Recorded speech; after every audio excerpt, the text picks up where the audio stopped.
Hey everybody, it's BK Experience and the Spilt Milk Show with the B, and today we're going to be talking about how to save money at the grocery store. Do magic mushrooms actually have medical benefits? You're gay? The police will find you a good home.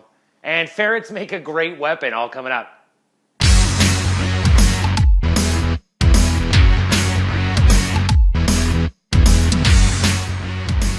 So how to save money at the grocery store? Not all days are created equal at the grocery store.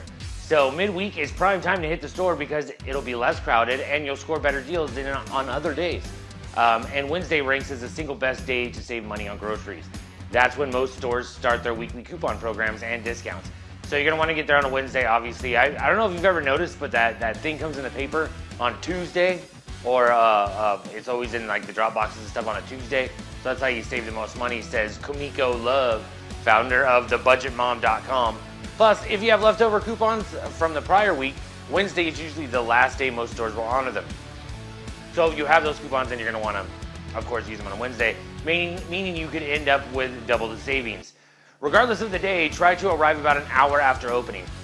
And the reason for this is like fruits and vegetables and stuff like that, they don't have a chance to stock them right when the doors open. So you still have a little bit of time before they actually get fully stocked. So if you show up there right as the doors open, they haven't loaded up all the bins and stuff, so you're gonna kind of get gypped on whatever's left. The small pickings on a Wednesday, because Wednesday is when they recycle everything. So make sure that you get there about an hour afterwards, give the employees time to set everything up and get everything situated. So do magic mushrooms have medical benefits? Well, the recent decriminalization of psilocybin mushrooms in Denver and Oakland could mean other places soon follow suit. And why? That's because a growing number of research facilities are finding medical benefits such as lowered anxiety following life-threatening diagnosis and reduced addiction to cigarettes and alcohol. But it gets a whole lot worse. You think that this is a miracle drug, by the way, they're pushing it, but check out what it does. All right, also in the works, studies of people with OCD, anorexia, and opioid addiction. Psilocybin quiets the brain area that focuses on who we are and what we're doing, which helps people let go of their individual identity and feel a sense of oneness with the world. So you become a robot, basically. You have no personality whatsoever. They take your personality away from you and they go, that'll help you stop doing drugs. I'm gonna give you a drug that numbs you completely on your life and in hopes that you stop doing other drugs that also help you numb parts of your life. All right, so what we're doing, when we're talking about individual identity and feeling a oneness with the world, this is all from psychiatrist George Greer, MD, president and co-founder of the Hefter Research Institute. They come out of sessions feeling less worried about the small stuff. Of course, because you're high. That's what getting high does. It keeps you from worrying about the small stuff. In fact, it keeps you from worrying about almost anything. You just don't even care. Now, don't get me wrong. Anxiety following a life-threatening diagnosis, yes, these people need some ease in their life. And if I had a life-threatening diagnosis, I'm gonna party like a rock star until the day comes. But when it comes to your day-to-day stuff, I don't know about really letting go of any kind of responsibility that you have would be a great course of action. Of course, he's talking about folks who are doing psilocybin therapy in a controlled environment with a trained psychiatrist. Mushrooms aren't physically addictive or dangerous, he says, but if you're curious about them, reach out to a facility that's working on FDA studies at clinicaltrials.gov. Recreational use is still illegal, so it's not worth the risk. Here's the thing, all right? If you're a psychiatrist and you're not very good at your job, just get your patients high and they won't notice. You know what I mean? Like, yeah, it just gets rid of any of their inhibitions and stuff. So, you know, I can pretty much talk about whatever I want and they find it interesting. Because that's what psilocybin does. It makes things that are normal interesting. I know because I've tried psilocybin once or twice. And I remember thinking that a sand pit at a golf course was a lake. That is where you're at when you're on psilocybin. All right, so I don't know if this is really a medical victory or just someone going, I'm gonna get a bunch of people high so they can't tell the difference of whether or not I'm doing a good job. All right, when it comes to weapons, there's a lot of different things you could use. I mean, anything from a baseball bat to a gun to a rock. But ferrets has never hit the top of my list of things that I would use. Police in England arrested an unidentified 25-year-old man after he allegedly damaged several vehicles by throwing a box. That makes sense. And 2 ferrets. That doesn't make sense. He was caught in the act and detained by members of the public during the incident in Harrogate. When police arrived on the scene, they discovered at least a dozen vehicles were damaged with 1 box and 2 ferrets. That's when you get the magic happening, man. Can you imagine when he's like, all right, ferrets, here's the job. but that's not exactly how it works. So here's what he throws the box, and inside the box was 2 ferrets. So the damage includes smashed windows, dents, and scratches. The vehicles were hit with a box of some sort that were said to hold a pair of ferrets. Those 2 ferrets were also thrown at a car. According to authorities, the 2 ferrets involved in the bizarre encounter were taken into the custody of the Royal Society for the Prevention of Cruelty to Animals. I notice everything that they have in England that's government related or even charity, it always starts off with the Royal. Like as if the Queen has some kind of insight on what they're doing. Like, this is the Royal Society of the Prevention of Cruelty to Animals. Do they actually go to the Queen and go, hey Queen, are we doing a good job? Probably not, but they're still royal, so I mean, you'd think it sounds like they're Royal Guard, you know? The Royal Guard of the Prevention of Cruelty to Animals. That would sound better actually than Royal Society. How stupid. So I've heard of parents abandoning kids or making sure kids get found to a new home when they're not very good parents. Well, this guy is not a very good parent at all. And in Haines, Florida, 30-year-old Evanod Julmius, see, his name's so hard to pronounce, that's probably why he's such an a-hole, has been charged with 3 counts of negligent child abuse for allegedly leaving his son on the side of the highway, an apparent punishment after he caught his son watching gay porn. Julmus turned himself over to police after a bystander saw him leave the young boy in a turn lane on U.S. Highway 27 near the Haines City Police Department. His son told officers that his father left him because he caught him watching gay porn on his phone, according to an affidavit. All right, so when I first started reading this, I thought to myself, well, if I was in the car with my mom and she looks over and I'm on the phone watching porn, I'm pretty sure she'd kick me out of the car. She'd be like, you disgusting little ingrate, get out of my car. However, that's not what happened exactly. Police officials didn't release the child's name or age, but informed news media that he is a preteen.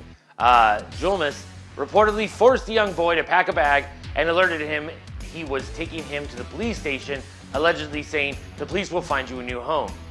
Now that we hear more of the story, that he actually found him watching gay porn at home. I mean, if your kid's gay, he's gay. There's nothing you can do about that. You drop him off at the police station, he's still going to be gay tomorrow, you know. And if he's your son and he's going to heir to your empire, which I'm assuming the 30-year-old Evanod Julmus does not have one, but if he did, he's going to be gay no matter what. So I don't understand why you'd want to drop him off at a police station and act like he never existed, because he did. And you are going to eventually see him again, and you are eventually going to feel like a terrible person. Hopefully you will, anyways.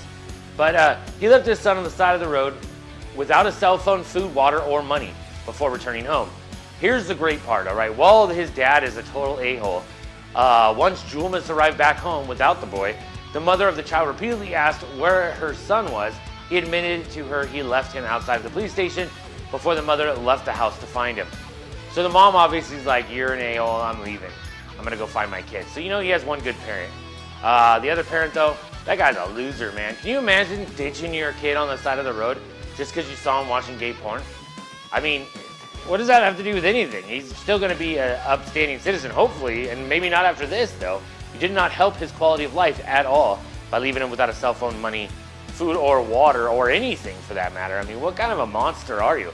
What kind of a world do you want to have left to this kid if this is the kind of people that he assumes are running it? Because you're his father, so you're like the top of the food chain as far as he's concerned, especially a preteen. I don't know, that guy's just a dirtbag, through and through. All right, guys, here are the 10 reasons you are a better parent than you think you are. I'm going to kind of fly through them, but since I read that whole Julmus thing, not leaving your kid on the side of the road pretty much puts you a better parent than him.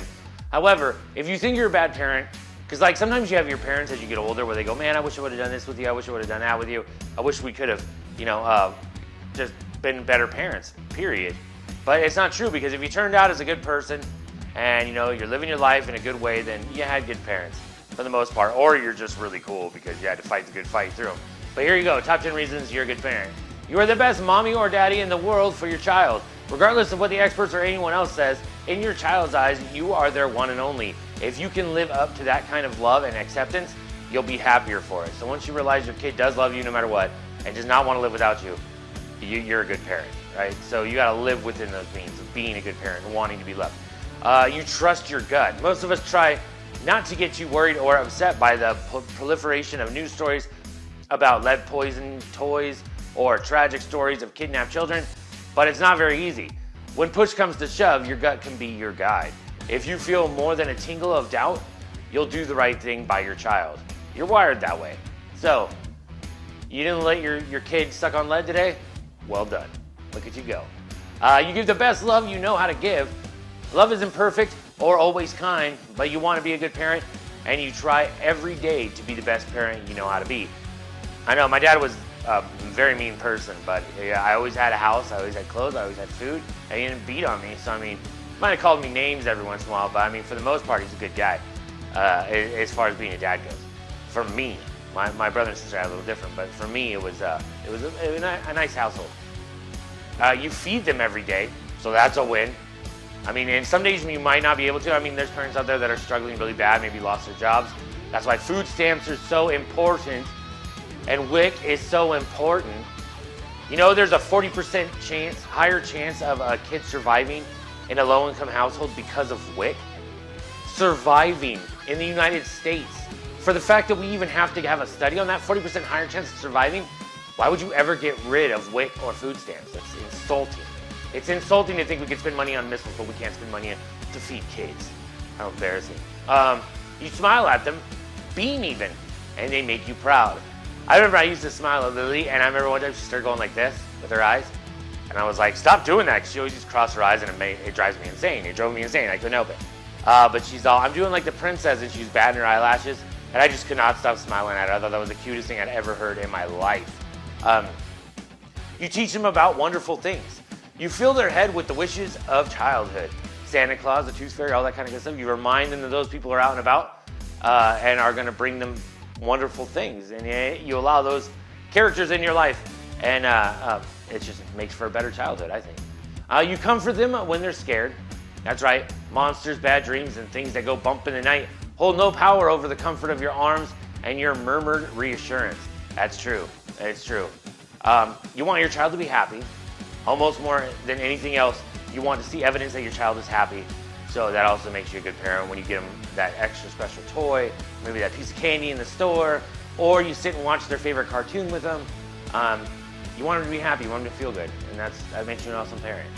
And finally, 10, you are their one true love. For so many years, you are your child's sun, moon, and stars. You are the keeper of their small open hearts, their only one. This essential truth, when fully appreciated, makes parenting the most fulfilling thing you'll ever do. Yeah, you are their one true love, and that makes you a good parent. And if you abide by the fact that you can live within that means, you know, and bask in that love, and hopefully they bask in yours, and you do all these little things that they're saying, like keep them from getting scared, help them learn, teach them things. You're just overall a good parent. You might not be able to offer them the greatest things in life, but you can offer them a good life. And that's an amazing thing. Thanks for being part of my experience. It's a Big K Experience and the Spilt Milk Show on the Beat.